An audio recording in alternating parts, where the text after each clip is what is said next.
കണ്ടില്ല.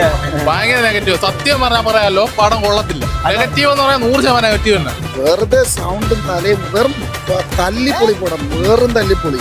കാര്യം ഈ പടം കണ്ടു കഴിഞ്ഞാൽ ഇപ്പൊ ഈ സീസൺ മൊത്തത്തിൽ റാഞ്ചി കൊണ്ടാവും. ക്രിസ്മസ് മൊത്തത്തിൽ റാഞ്ചി. ഇപ്പൊ ആദ്യത്തെ ഒരു 20 മിനിറ്റ് ചെറിയ ലാഗ് നമുക്ക് തോന്നും. പക്ഷെ പടം സെക്കൻഡ് ഹാഫ് കഴിയുമ്പോഴേക്ക് നമ്മൾ മൊത്തം മറന്നു പോകും. ക്രിസ്മസ് പപ്പ നോക്കി. സെക്കൻഡ് ഹാഫ് ലാലേട്ടന്റെ അരിഞ്ഞാട്ടം. ലാലേട്ടൻ നോക്കി. അടിപൊളി പടം. തിയേറ്റർ മസ്റ്റ് വാച്ച് പടം. തിയേറ്റർ മോഹൻലാലെ കാണാൻ പോയി കാണണം. കിടിലം പടം. തിയേറ്ററിൽ പോയി കണ്ടു. ഒന്നും ചിന്തിക്കാതിരുന്ന് കാണുവാണെങ്കിൽ സെറ്റ് പടം. മോഹൻലാലിന്റെ ഒക്കെ അടിപൊളി സെറ്റ് സാധനമാണ്. അഴിഞ്ഞാട്ടം എന്നൊക്കെ പറയാം. ചുമ്മാ അഴിഞ്ഞാട്ടം എന്ന് വെറുതെ പറഞ്ഞാൽ അടിപൊളി അഴിഞ്ഞാട്ടം. ഇനിയാണ് എന്റെ ഷോ.